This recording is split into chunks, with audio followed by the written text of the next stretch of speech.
누군가 여러분 집 앞에 멋진 도로를 공짜로 깔아준다고 합니다. 발전소도 지어주고 철도도 놓아주겠다고 합니다. 실제로 중국은 지난 13년간 150개국에 이런 선물을 뿌렸습니다. 그 규모가 무려 1,800조 원, 한국 1년 국가 예산의 3배가 넘는 돈입니다. 그런데 이상한 일이 벌어졌습니다. 이 어마어마한 선물을 받은 나라들이 하나둘씩 더 가난해지기 시작한 겁니다. 급기야 라오스라는 나라는 빚을 못 갚아서 자국 전력망의 운영권을 통째로 중국에 넘겨줘야 했습니다. GDP의 112%가 빚이 되어버린 거죠. 2025년 한 해에만 280조 원이 새로 풀렸습니다. 전년 대비 73% 폭증한 역대 최대 기록인데요. 공짜로 받은 건데 왜 더 가난해진 걸까요? 이 천문학적인 선물 속에 도대체 무엇이 숨겨져 있는 걸까요? 오늘 영상에서는 3가지 핵심을 파헤쳐 보겠습니다. 첫 번째, 1대1로라는 이름의 현대판 실크로드가 정확히 무엇인지. 두 번째, 이 거대한 선물 속에 숨겨진 함정의 구조는 무엇인지. 세 번째, 라오스와 스리랑카는 어쩌다 국가자산을 넘겨주게 되었는지. 오늘 이 영상 하나면 뉴스에서 1대1로 이야기가 나올 때마다 그 속뜻을 꿰뚫어 볼 수 있게 되실 겁니다. 그럼 바로 시작하겠습니다. 본격적인 분석에 들어가기 전에 아직 구독 안 하신 분들은 지금 구독 버튼 눌러주시면 감사하겠습니다. 이런 경제 이야기 꾸준히 전해드리고 있습니다. 1대1로. 이게 뭔가요? 먼저 1대1로가 뭔지부터 짚고 가겠습니다. 1대1로는 영어로 Belt and Road Initiative, 줄여서 BRI라고 부릅니다. 2013년 시진핑 주석이 카자흐스탄과 인도네시아를 방문했을 때 처음 제안한 구상인데요. 쉽게 말하면 이겁니다. 옛날 실크로드처럼 중국에서 출발해서 유럽까지 이어지는 거대한 무역 통로를 만들겠다는 겁니다. 그런데 옛날 실크로드가 낙타타고 비단을 나르던 길이었다면 현대판 실크로드는 규모가 완전히 다릅니다. 도로, 철도, 항만, 발전소, 송유관, 심지어 인터넷 케이블까지 땅 위로, 바다 위로, 데이터 세계까지 연결하겠다는 초대형 프로젝트입니다. 비유를 하나 들어볼게요. 여러분, 동네에 새로운 대형마트가 들어온다고 생각해보세요. 그런데 이 대형마트가 그냥 가게 하나 여는 게 아니라 여러분 집까지 도로를 깔아주고 배달 시스템을 구축해주고 심지어 결제 시스템까지 자기네 걸로 통일하겠다고 하는 겁니다. 편리하죠? 당연히 편리합니다. 그런데 문제는 그 다음입니다. 도로도 마트고 배달 시스템도 마트고 결제 시스템도 마트고 어느 순간 여러분은 그 마트 없이는 생활이 안 되는 구조가 되어버리는 겁니다. 1대1로의 본질이 바로 이겁니다. 중국 입장에서 1대1로는 여러 가지 목적이 있습니다. 표면적으로는 개발도상국의 인프라 발전을 돕는다는 명분이죠. 하지만 그 이면에는 훨씬 더 복잡한 계산이 숨어 있습니다. 첫째, 중국 국내의 과잉 생산 능력을 해소해야 합니다. 중국에는 시멘트, 철강, 건설 인력이 넘쳐납니다. 이걸 해외로 수출하는 통로가 필요했던 거죠. 둘째, 에너지와 자원을 안정적으로 확보해야 합니다. 전기차 배터리에 들어가는 리튬, 반도체에 필요한 히토류, 공장을 돌리는 석유와 가스. 이런 것들을 장기적으로 확보하려면 자원부국들과 끈끈한 관계를 맺어야 합니다. 셋째, 그리고 이게 가장 중요한데요. 글로벌 영향력을 확대하는 겁니다. 어떤 나라의 도로, 항만, 발전소, 통신망을 중국 기업이 건설하고 운영한다면 어떻게 될까요? 그 나라는 자연스럽게 중국의 영향권 안에 들어오게 됩니다. 자, 그럼 이 1대1로가 지금 어떤 상황인지 숫자로 확인해 보겠습니다. 숫자는 거짓말을 하지 않습니다. 2025년 발표된 데이터를 보면 정말 놀랍습니다. 2025년 한 해 동안 중국 기업들이 1대1로 파트너 국가들과 맺은 계약 규모가 총 2,135억 달러입니다. 우리 돈으로 약 280조 원이에요. 이게 얼마나 큰 돈이냐면요. 삼성전자의 2024년 매출이 약 300조 원입니다. 중국이 1년 만에 삼성전자 매출에 맞먹는 돈을 해외 인프라에 쏟아부은 겁니다. 더 놀라운 건 증가율입니다. 2024년에 비해 73%나 폭증했습니다. 건설 계약만 보면 81% 증가, 투자는 62% 증가. 1대1로가 죽어가고 있다는 서방의 예측을 완전히 뒤집은 겁니다. 그리핀 대학교와 푸단 대학교 녹색금융개발센터가 공동으로 발표한 보고서에 따르면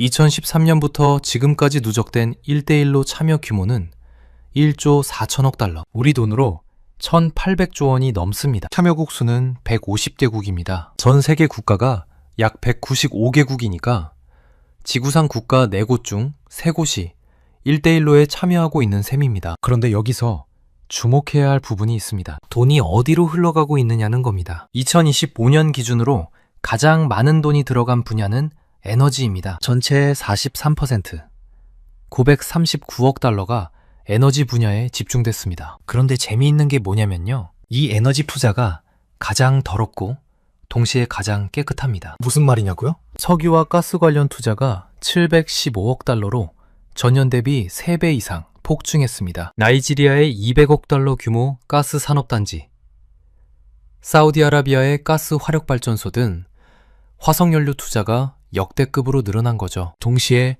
태양광, 풍력, 폐기물 에너지 같은 재생에너지 투자도 214억 달러로 역대 최고치를 기록했습니다. 중국은 한 손에는 석유 파이프라인을, 다른 손에는 태양광 패널을 들고 있는 겁니다. 에너지가 필요한 나라라면 뭐든 제공하겠다는 거죠. 조건만 맞으면요. 그리고 두 번째로 많은 투자가 들어간 분야가 광산과 금속입니다. 326억 달러가 투입됐는데 대부분 리튬, 구리, 니켈 같은 핵심 광물 확보에 집중됐습니다. 왜 이런 광물에 목을 매냐고요?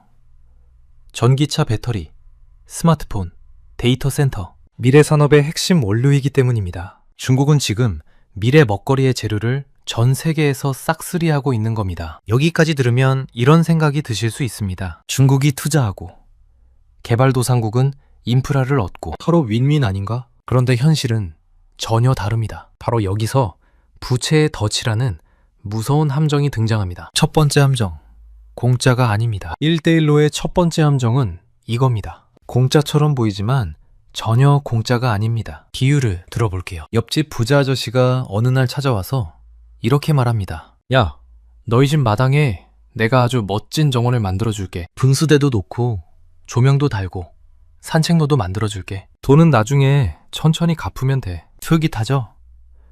당장 돈이 없어도 멋진 정원을 가질 수 있으니까요. 그래서 계약서에 사인을 합니다. 그런데 정원이 완성되고 나서 문제가 시작됩니다. 아저씨가 정원 입구에 문을 달더니 통행료를 받기 시작하는 겁니다. 내 마당인데 내가 지나갈 때마다 돈을 내야 해. 그리고 빚을 못 갚으니까 아저씨가 이러는 겁니다. 그럼 이 정원문은 이제 내 거야. 25년 동안 내가 관리할게. 황당한 이야기 같죠?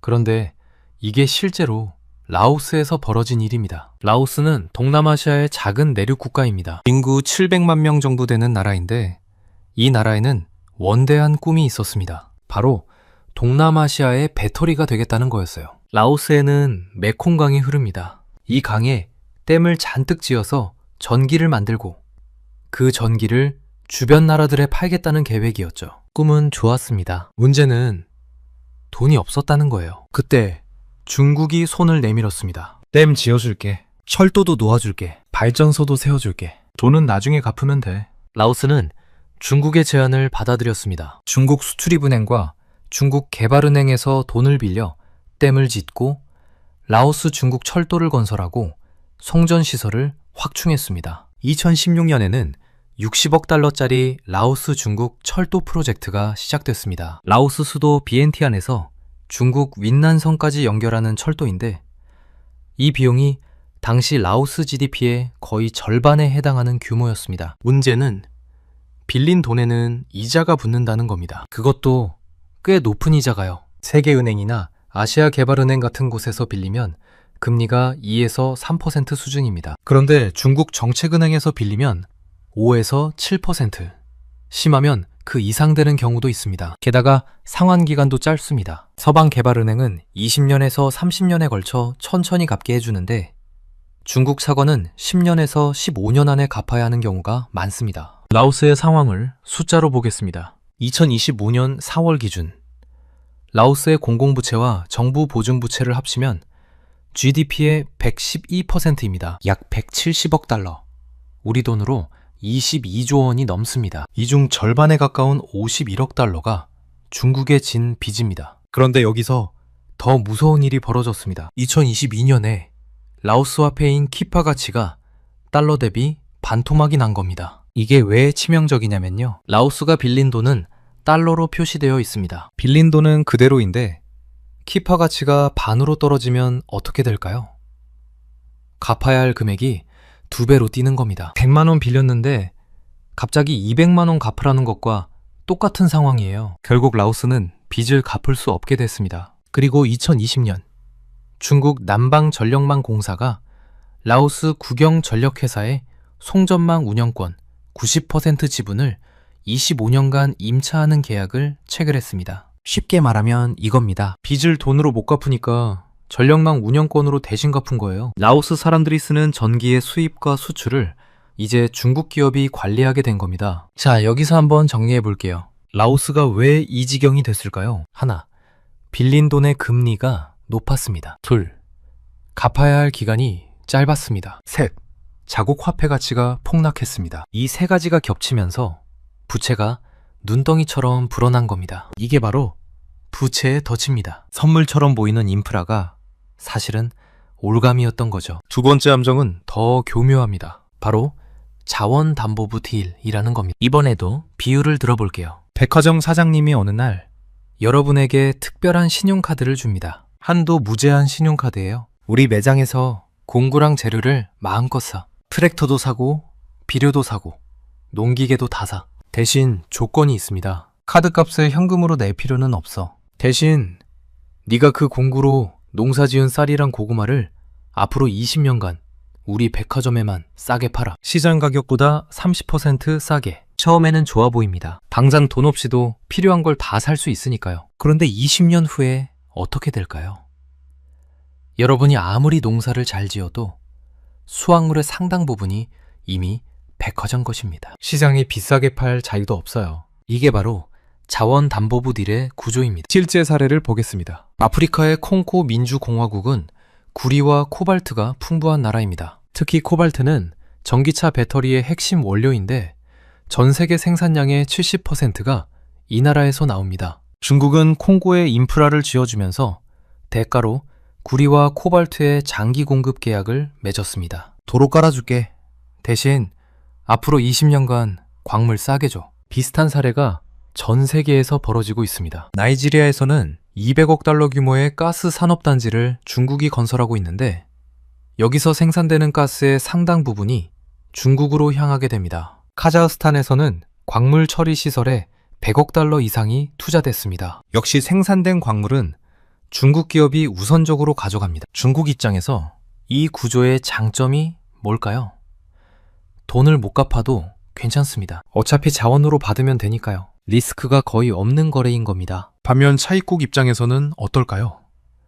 미래의 자원 수익이 이미 저당 잡혀 있는 겁니다. 나중에 자원 가격이 오르면 오를수록 손해예요. 비싸게 팔 수 있는 자원을 싸게 넘겨야 하니까요. 세 번째 함정은 눈에 보이지 않습니다. 바로 디지털 실크로드입니다. 1대1로 하면 보통 도로, 철도, 항만 같은 눈에 보이는 인프라를 떠올립니다. 그런데 중국은 2017년부터 보이지 않는 인프라에도 엄청난 돈을 쏟아붓고 있습니다. 바로 5G 네트워크, 해저 광 케이블, 데이터 센터, 스마트 시티 시스템입니다. 2017년부터 2023년까지 중국이 디지털 인프라에 투자한 금액이 220억 달러를 넘습니다. 비유를 하나 더 들어볼게요. 어떤 아저씨가 여러분 집에 최신형 스마트 조명과 보안 카메라를 공짜로 설치해주겠다고 합니다. 음성으로 조명 켜고 끄고 밖에서도 집안을 볼 수 있는 편리한 시스템이에요. 그런데 함정이 있습니다. 이 스마트 기기들은 그 아저씨가 만든 전용 허브와 앱이 없으면 작동하지 않습니다.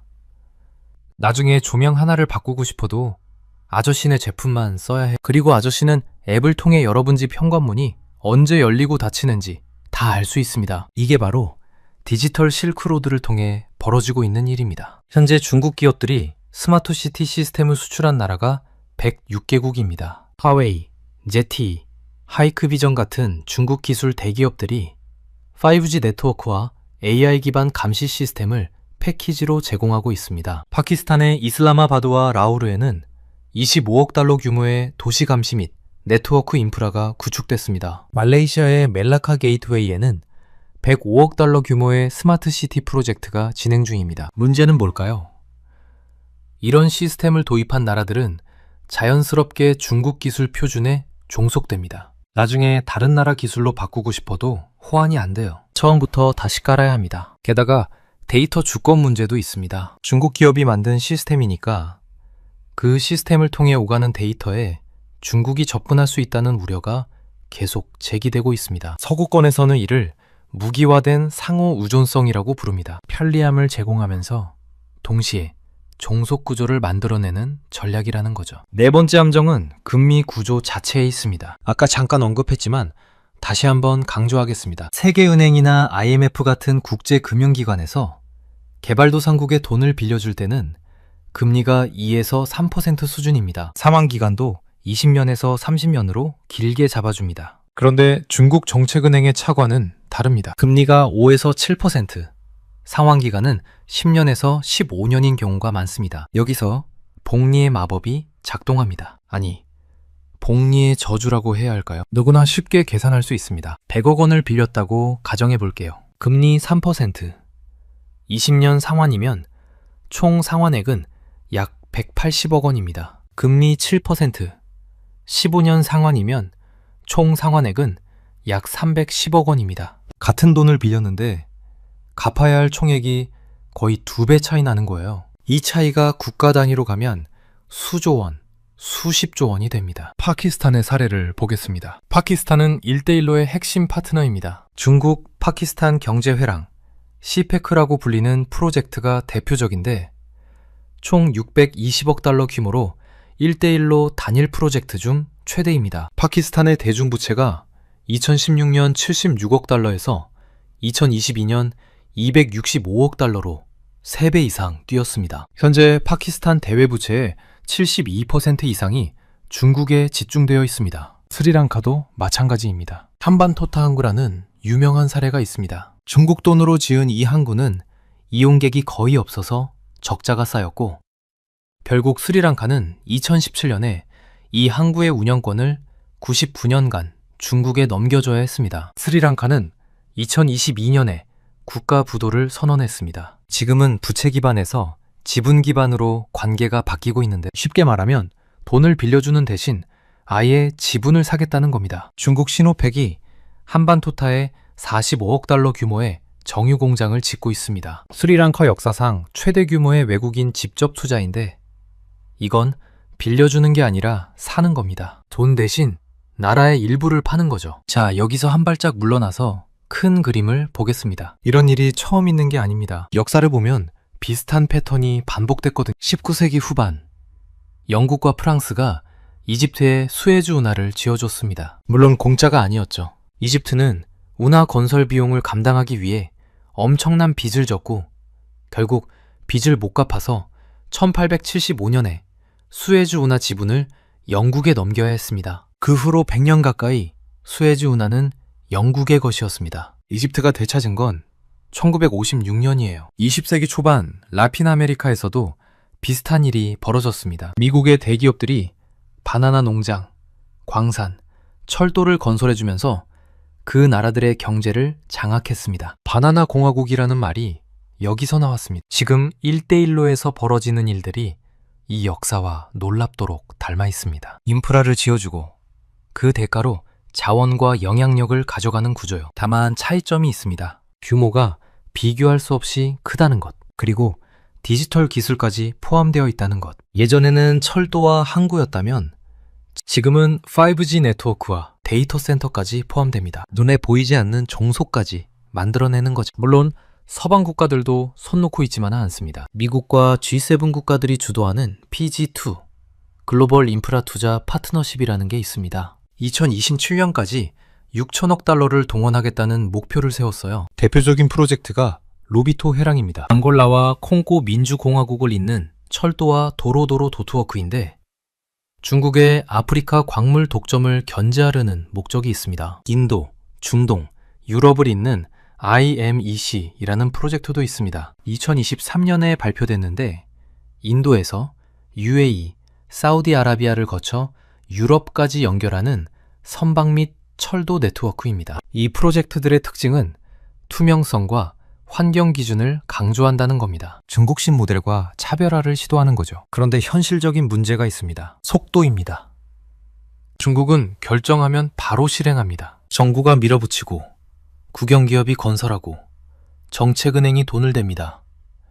빠르면 2에서 3년 안에 공항이나 항구가 뚝딱 지어집니다. 반면 서방의 프로젝트는 민간 자본 조달, 환경 영향 평가, 여러 나라의 합의 도출 등 절차가 복잡합니다. PGI가 발표된 지 몇 년이 지났지만 실제 집행된 금액은 목표의 10분의 1 수준입니다. 개발도상국 입장에서 생각해보세요. 지금 당장 도로가 필요한데 한쪽은 2년 안에 지어주겠다 하고 다른 쪽은 환경 영향 평가하고 자금 조달하느라 5년 걸린다고 합니다. 어디 손을 잡을까요? 이게 중국 모델의 경쟁력입니다. 조건이 좀 안 좋아도 빠르다는 것, 그리고 인권이나 환경 같은 까다로운 질문을 안 한다는 것. 그래서 우리에게 어떤 의미가 있나요? 자, 그러면 이게 우리 삶과 무슨 상관이 있을까요? 사실 엄청난 관련이 있습니다. 여러분 손에 들린 스마트폰 배터리에 들어가는 리튬과 코발트. 중국이 아프리카와 남미에서 확보하고 있습니다. 전기차 가격이 앞으로 어떻게 될지 중국의 자원 확보 전략에 따라 달라집니다. 여러분이 쓰는 전자제품, 입는 옷, 먹는 음식, 이것들을 실어 나르는 해상물류의 상당 부분이 중국이 운영하는 항구를 거칩니다. 물류비가 오르면 물가가 오릅니다. 더 나아가 디지털 세계에서도 영향이 있습니다. 중국 기업들이 깔아놓은 해저 광 케이블을 통해 데이터가 오갑니다. 화웨이의 5G 장비가 깔린 나라에서는 미국 앱이 막히기도 합니다. 세계가 두 개의 기술 블록으로 나뉘고 있어요. 미국 중심의 블록과 중국 중심의 블록. 어느 쪽에 서느냐에 따라 쓸 수 있는 서비스, 접근할 수 있는 시장이 달라집니다. 한국은 어떨까요? 다행히 한국은 1대1로에 공식 참여하지 않았습니다. 하지만 우리 수출품의 상당 부분이 1대1로 참여국들로 갑니다. 그 나라들의 경제 상황이 우리 기업 실적에 직접 영향을 미칩니다. 또한 한국 기업들이 해외에서 프로젝트를 따려면 중국 기업들과 경쟁해야 합니다. 그런데 중국은 정부 보조금과 정책금융을 등에 업고 있습니다. 공정한 경쟁이 어렵습니다. 오늘 내용을 정리해 보겠습니다. 1대1로는 표면적으로는 개발도상국의 인프라를 지원하는 프로젝트입니다. 하지만 그 이면에는 4가지 함정이 숨어 있습니다. 첫째, 공짜가 아닙니다. 높은 금리, 짧은 상환기간, 환율 변동 리스크가 결합되면 부채가 눈덩이처럼 불어납니다. 둘째, 자원담보부 딜입니다. 미래의 자원 수익이 담보로 잡혀 있어서 나중에 자원 가격이 올라도 그 혜택을 누리지 못합니다. 셋째, 디지털 종속입니다. 중국 기술 표준에 묶이면 나중에 빠져나오기 어렵습니다. 넷째, 속도의 유혹입니다. 당장 급하니까 조건을 꼼꼼히 따지지 않고 계약하는 거죠. 2025년 1대1로는 죽기는커녕 역대 최대 규모를 기록하며 더 공격적으로 확장하고 있습니다. 특히 에너지와 핵심 광물 분야에 집중하면서 미래 산업의 원료를 싹쓸이하고 있습니다. 라오스와 스리랑카의 사례는 이 시스템이 어떻게 작동하는지 보여주는 경고등입니다. 선물처럼 보이는 인프라가 사실은 올가미가 될 수 있다는 것. 결론적으로 1대1로는 참여국에게는 빠른 성장을 위한 마약과 같고 중국에게는 글로벌 표준을 장악하기 위한 거대한 포석입니다. 공짜 점심은 없습니다. 오늘의 편리한 돈이 내일의 족쇄가 될 수 있습니다. 이 거대한 흐름을 이해하는 것은 단순히 먼 나라의 경제 이야기가 아닙니다. 우리 머리 위에 위성 데이터부터 손안의 배터리 가격까지 결정짓는 가장 현실적인 경제 공부입니다. 여러분은 1대1로에 대해 어떻게 생각하시나요? 개발도상국에게 기회일까요? 아니면 함정일까요?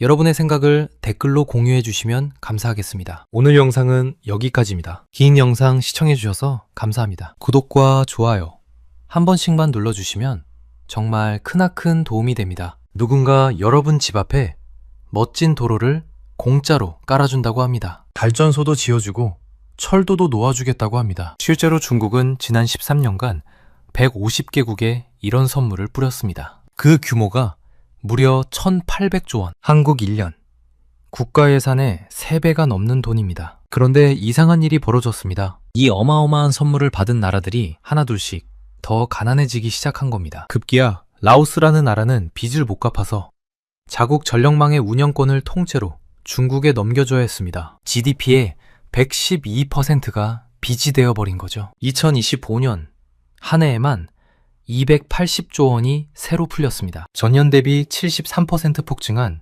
역대 최대 기록인데요. 공짜로 받은 건데 왜 더 가난해진 걸까요? 이 천문학적인 선물 속에 도대체 무엇이 숨겨져 있는 걸까요? 오늘 영상에서는 3가지 핵심을 파헤쳐 보겠습니다. 첫 번째, 1대1로라는 이름의 현대판 실크로드가 정확히 무엇인지. 두 번째, 이 거대한 선물 속에 숨겨진 함정의 구조는 무엇인지. 세 번째, 라오스와 스리랑카는 어쩌다 국가 자산을 넘겨주게 되었는지. 오늘 이 영상 하나면 뉴스에서 1대1로 이야기가 나올 때마다 그 속뜻을 꿰뚫어 볼 수 있게 되실 겁니다. 그럼 바로 시작하겠습니다. 본격적인 분석에 들어가기 전에 아직 구독 안 하신 분들은 지금 구독 버튼 눌러주시면 감사하겠습니다. 이런 경제 이야기 꾸준히 전해드리고 있습니다. 1대1로. 이게 뭔가요? 먼저 1대1로가 뭔지부터 짚고 가겠습니다. 1대1로는 영어로 Belt and Road Initiative, 줄여서 BRI라고 부릅니다. 2013년 시진핑 주석이 카자흐스탄과 인도네시아를 방문했을 때 처음 제안한 구상인데요. 쉽게 말하면 이겁니다. 옛날 실크로드처럼 중국에서 출발해서 유럽까지 이어지는 거대한 무역 통로를 만들겠다는 겁니다. 그런데 옛날 실크로드가 낙타 타고 비단을 나르던 길이었다면 현대판 실크로드는 규모가 완전히 다릅니다. 도로, 철도, 항만, 발전소, 송유관, 심지어 인터넷 케이블까지 땅 위로, 바다 위로, 데이터 세계까지 연결하겠다는 초대형 프로젝트입니다. 비유를 하나 들어볼게요. 여러분, 동네에 새로운 대형마트가 들어온다고 생각해보세요. 그런데 이 대형마트가 그냥 가게 하나 여는 게 아니라 여러분 집까지 도로를 깔아주고 배달 시스템을 구축해주고 심지어 결제 시스템까지 자기네 걸로 통일하겠다고 하는 겁니다. 편리하죠?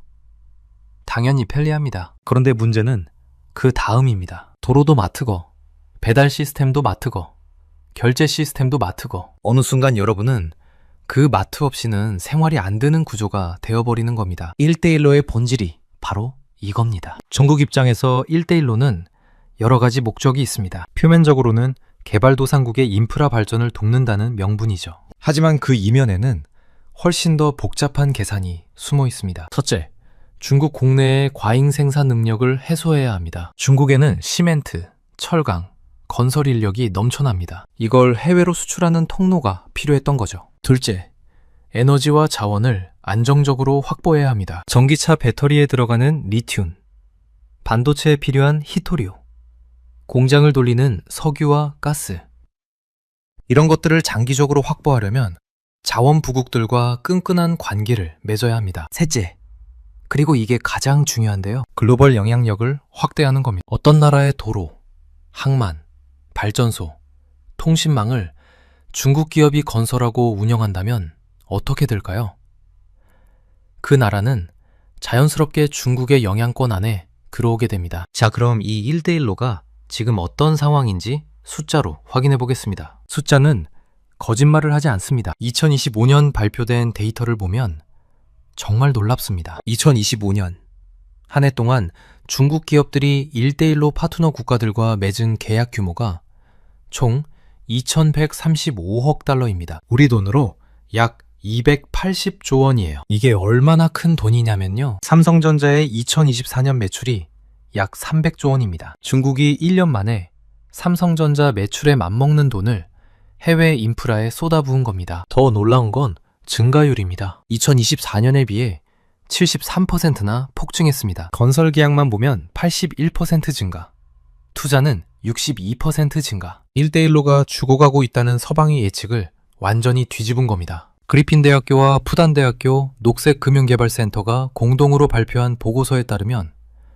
2013년부터 지금까지 누적된 1대1로 참여 규모는 1조 4천억 달러, 우리 돈으로 1,800조 원이 넘습니다. 참여국 수는 150개국입니다. 전 세계 국가가 약 195개국이니까 지구상 국가 4곳 중 3곳이 1대1로에 참여하고 있는 셈입니다. 그런데 여기서 주목해야 할 부분이 있습니다. 돈이 어디로 흘러가고 있느냐는 겁니다. 2025년 기준으로 가장 많은 돈이 들어간 분야는 에너지입니다. 전체의 43%, 939억 달러가 에너지 분야에 집중됐습니다. 그런데 재미있는 게 뭐냐면요. 이 에너지 투자가 가장 더럽고 동시에 가장 깨끗합니다. 무슨 말이냐고요? 석유와 가스 관련 투자가 715억 달러로 전년 대비 3배 이상 폭증했습니다. 나이지리아의 200억 달러 규모 가스 산업단지, 사우디아라비아의 가스 화력발전소 등 화석연료 투자가 역대급으로 늘어난 거죠. 동시에 태양광, 풍력, 폐기물 에너지 같은 재생에너지 투자도 214억 달러로 역대 최고치를 기록했습니다. 중국은 한 손에는 석유 파이프라인을, 다른 손에는 태양광 패널을 들고 있는 겁니다. 에너지가 필요한 나라라면 뭐든 제공하겠다는 거죠. 조건만 맞으면요. 그리고 두 번째로 많은 투자가 들어간 분야가 광산과 금속입니다. 326억 달러가 투입됐는데 대부분 리튬, 구리, 니켈 같은 핵심 광물 확보에 집중됐습니다. 왜 이런 광물에 목을 매냐고요? 전기차 배터리, 스마트폰, 데이터 센터, 미래 산업의 핵심 원료이기 때문입니다. 중국은 지금 미래 먹거리의 재료를 전 세계에서 싹쓸이하고 있는 겁니다. 여기까지 들으면 이런 생각이 드실 수 있습니다. 중국이 투자하고 개발도상국은 인프라를 얻고 서로 윈윈 아닌가? 그런데 현실은 전혀 다릅니다. 바로 여기서 부채의 덫이라는 무서운 함정이 등장합니다. 첫 번째 함정, 공짜가 아닙니다. 1대1로의 첫 번째 함정은 이겁니다. 공짜처럼 보이지만 전혀 공짜가 아닙니다. 비유를 들어볼게요. 옆집 부자 아저씨가 어느 날 찾아와서 이렇게 말합니다. 야, 너희 집 마당에 내가 아주 멋진 정원을 만들어줄게. 분수대도 놓고 조명도 달고 산책로도 만들어줄게. 돈은 나중에 천천히 갚으면 돼. 솔깃하죠?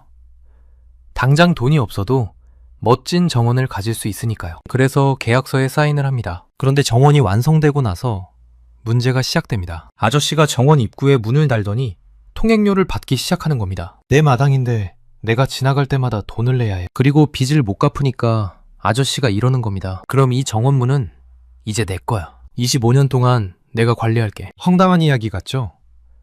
그런데 이게 실제로 라오스에서 벌어진 일입니다. 라오스는 동남아시아의 작은 내륙 국가입니다. 인구 700만 명 정도 되는 나라인데 이 나라에는 원대한 꿈이 있었습니다. 바로 동남아시아의 배터리가 되겠다는 거였어요. 라오스에는 메콩강이 흐릅니다. 이 강에 댐을 잔뜩 지어서 전기를 만들고 그 전기를 주변 나라들에 팔겠다는 계획이었죠. 꿈은 좋았습니다. 문제는 돈이 없었다는 거예요. 그때 중국이 손을 내밀었습니다. 댐 지어줄게. 철도도 놓아줄게. 발전소도 세워줄게. 돈은 나중에 갚으면 돼. 라오스는 중국의 제안을 받아들였습니다. 중국 수출입은행과 중국 개발은행에서 돈을 빌려 댐을 짓고 라오스 중국 철도를 건설하고 송전시설을 확충했습니다. 2016년에는 60억 달러짜리 라오스 중국 철도 프로젝트가 시작됐습니다. 라오스 수도 비엔티안에서 중국 윈난성까지 연결하는 철도인데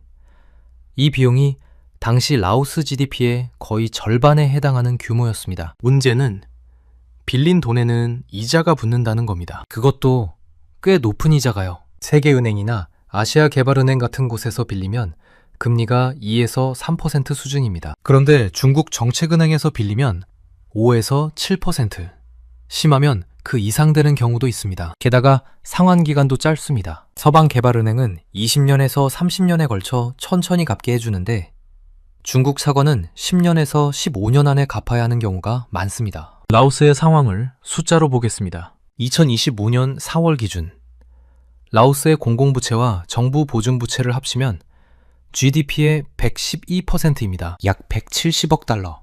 우리 돈으로 22조 원이 넘습니다. 이 중 절반에 가까운 51억 달러가 중국에 진 빚입니다. 그런데 여기서 더 무서운 일이 벌어졌습니다. 2022년에 라오스 화폐인 키파 가치가 달러 대비 반토막이 난 겁니다. 이게 왜 치명적이냐면요. 라오스가 빌린 돈은 달러로 표시되어 있습니다. 빌린 돈은 그대로인데 키파 가치가 반으로 떨어지면 어떻게 될까요? 갚아야 할 금액이 2배로 뛰는 겁니다. 100만 원 빌렸는데 갑자기 200만 원 갚으라는 것과 똑같은 상황이에요. 결국 라오스는 빚을 갚을 수 없게 됐습니다. 그리고 2020년 중국 남방전력망 공사가 라오스 국영전력회사의 송전망 운영권 90% 지분을 25년간 임차하는 계약을 체결했습니다. 쉽게 말하면 이겁니다. 빚을 돈으로 못 갚으니까 전력망 운영권으로 대신 갚은 거예요. 라오스 사람들이 쓰는 전기의 수입과 수출을 이제 중국 기업이 관리하게 된 겁니다. 자, 여기서 한번 정리해 볼게요. 라오스가 왜 이 지경이 됐을까요? 하나, 빌린 돈의 금리가 높았습니다. 둘, 갚아야 할 기간이 짧았습니다. 셋, 자국 화폐 가치가 폭락했습니다. 이 세 가지가 겹치면서 부채가 눈덩이처럼 불어난 겁니다. 이게 바로 부채의 덫입니다. 선물처럼 보이는 인프라가 사실은 올감이었던 거죠. 두 번째 함정은 더 교묘합니다. 바로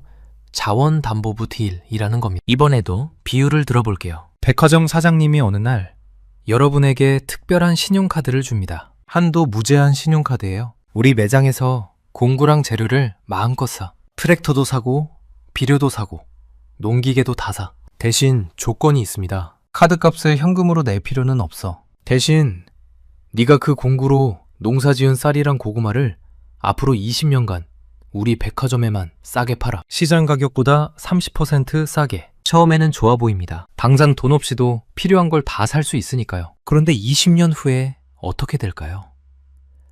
여러분이 아무리 농사를 잘 지어도 수확물의 상당 부분이 이미 백화점 것입니다. 시장이 비싸게 팔 자유도 없어요. 이게 바로 자원담보부 딜의 구조입니다. 실제 사례를 보겠습니다. 아프리카의 콩고 민주공화국은 구리와 코발트가 풍부한 나라입니다. 특히 코발트는 전기차 배터리의 핵심 원료인데 전 세계 생산량의 70%가 이 나라에서 나옵니다. 중국은 콩고에 인프라를 지어주면서 대가로 구리와 코발트의 장기 공급 계약을 맺었습니다. 도로 깔아줄게.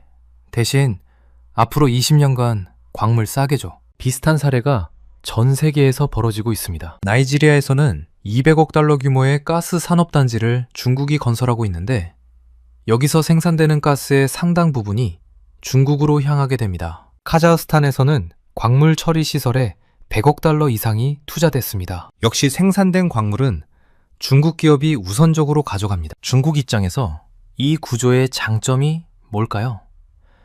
돈을 못 갚아도 괜찮습니다. 어차피 자원으로 받으면 되니까요. 리스크가 거의 없는 거래인 겁니다. 반면 차익국 입장에서는 어떨까요?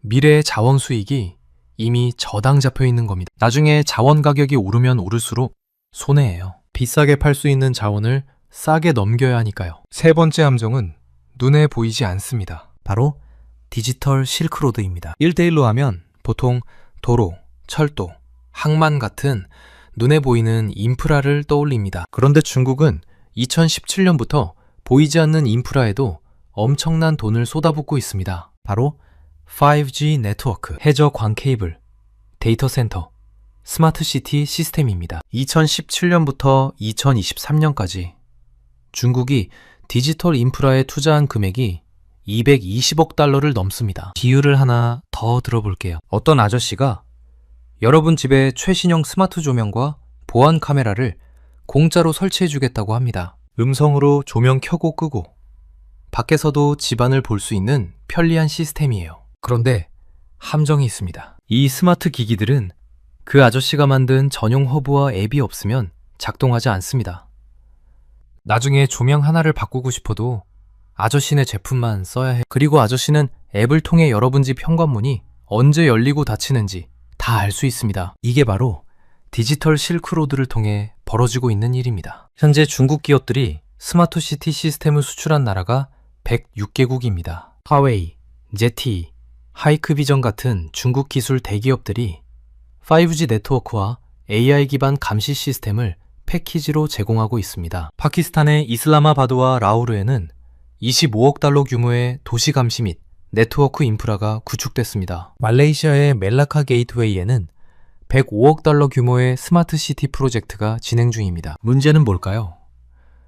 이런 시스템을 도입한 나라들은 자연스럽게 중국 기술 표준에 종속됩니다. 나중에 다른 나라 기술로 바꾸고 싶어도 호환이 안 돼요. 처음부터 다시 깔아야 합니다. 게다가 데이터 주권 문제도 있습니다. 중국 기업이 만든 시스템이니까 그 시스템을 통해 오가는 데이터에 중국이 접근할 수 있다는 우려가 계속 제기되고 있습니다. 서구권에서는 이를 무기화된 상호 의존성이라고 부릅니다. 편리함을 제공하면서 동시에 종속 구조를 만들어내는 전략이라는 거죠. 네 번째 함정은 금리 구조 자체에 있습니다. 아까 잠깐 언급했지만 다시 한번 강조하겠습니다. 세계은행이나 IMF 같은 국제금융기관에서 개발도상국에 돈을 빌려줄 때는 금리가 2에서 3% 수준입니다. 상환기간도 20년에서 30년으로 길게 잡아줍니다. 그런데 중국 정책은행의 차관은 다릅니다. 금리가 5에서 7%, 상환기간은 10년에서 15년인 경우가 많습니다. 여기서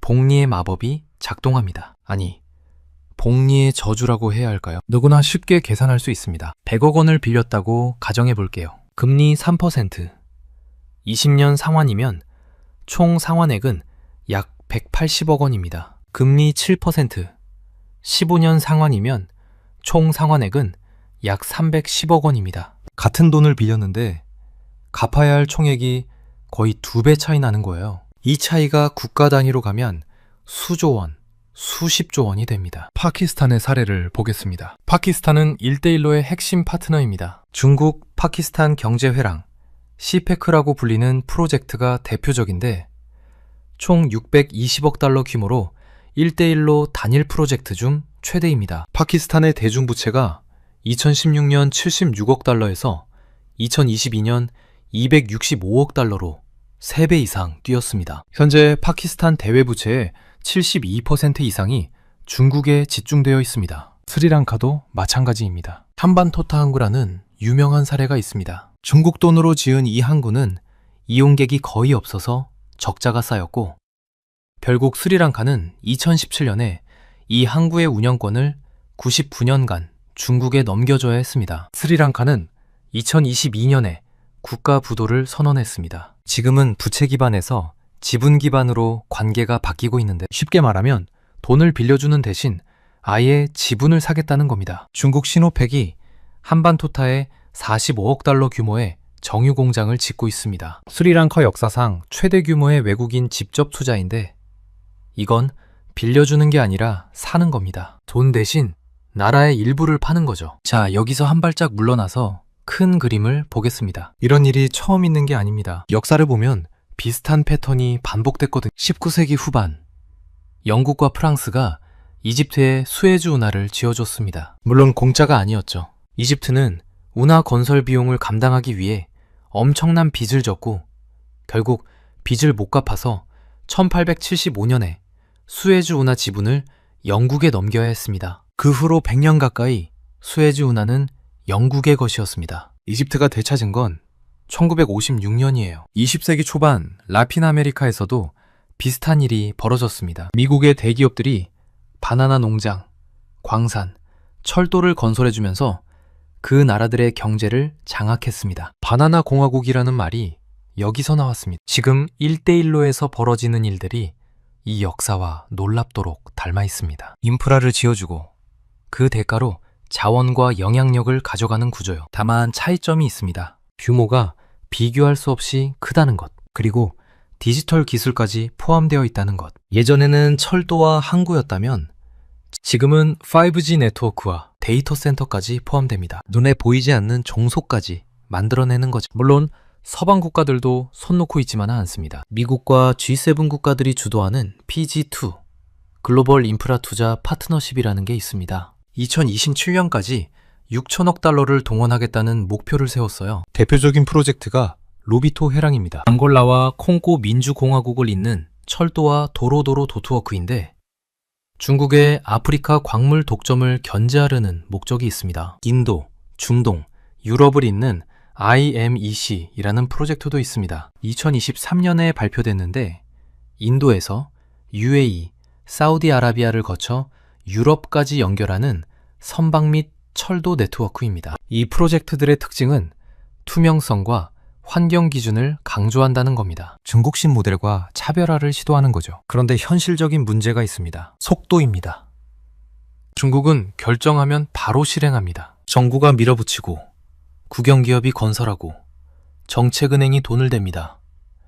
빠르면 2에서 3년 안에 공항이나 항구가 뚝딱 지어집니다. 반면 서방의 프로젝트는 민간 자본 조달, 환경 영향 평가, 여러 나라의 합의 도출 등 절차가 복잡합니다. PGI가 발표된 지 몇 년이 지났지만 실제 집행된 금액은 목표의 10분의 1 수준입니다. 개발도상국 입장에서 생각해보세요. 지금 당장 도로가 필요한데 한쪽은 2년 안에 지어주겠다 하고 다른 쪽은 환경 영향 평가하고 자금 조달하느라 5년 걸린다고 합니다. 어디 손을 잡을까요? 이게 중국 모델의 경쟁력입니다. 조건이 좀 안 좋아도 빠르다는 것, 그리고 인권이나 환경 같은 까다로운 질문을 안 한다는 것. 그래서 우리에게 어떤 의미가 있나요? 자, 그러면 이게 우리 삶과 무슨 상관이 있을까요? 사실 엄청난 관련이 있습니다. 여러분 손에 들린 스마트폰 배터리에 들어가는 리튬과 코발트.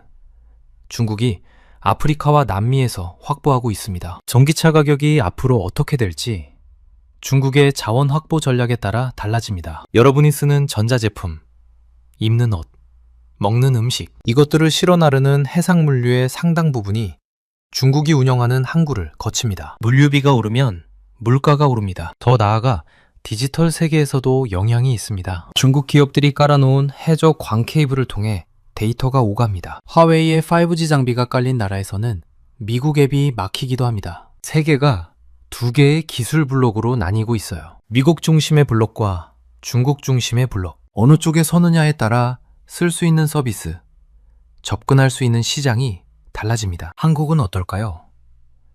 다행히 한국은 1대1로에 공식 참여하지 않았습니다. 하지만 우리 수출품의 상당 부분이 1대1로 참여국들로 갑니다. 그 나라들의 경제 상황이 우리 기업 실적에 직접 영향을 미칩니다. 또한 한국 기업들이 해외에서 프로젝트를 따려면 중국 기업들과 경쟁해야 합니다. 그런데 중국은 정부 보조금과 정책금융을 등에 업고 있습니다. 공정한 경쟁이 어렵습니다. 오늘 내용을 정리해 보겠습니다. 1대1로는 표면적으로는 개발도상국의 인프라를 지원하는 프로젝트입니다. 하지만 그 이면에는 4가지 함정이 숨어 있습니다. 첫째, 공짜가 아닙니다. 높은 금리, 짧은 상환기간, 환율 변동 리스크가 결합되면 부채가 눈덩이처럼 불어납니다. 둘째, 자원담보부 딜입니다. 미래의 자원 수익이 담보로 잡혀 있어서 나중에 자원 가격이 올라도 그 혜택을 누리지 못합니다. 셋째, 디지털 종속입니다. 중국 기술 표준에 묶이면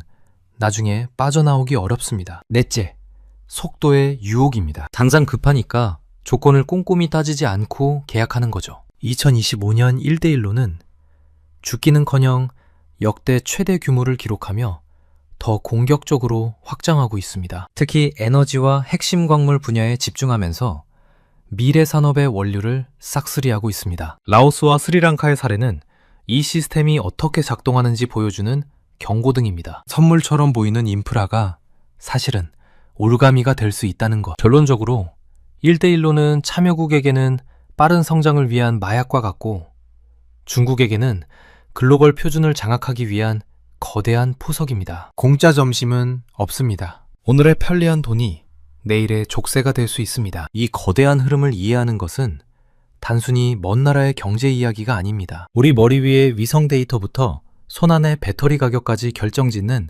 가장 현실적인 경제 공부입니다. 여러분은 1대1로에 대해 어떻게 생각하시나요? 개발도상국에게 기회일까요? 아니면 함정일까요? 여러분의 생각을 댓글로 공유해 주시면 감사하겠습니다. 오늘 영상은 여기까지입니다. 긴 영상 시청해 주셔서 감사합니다. 구독과 좋아요 한 번씩만 눌러주시면 정말 크나큰 도움이 됩니다.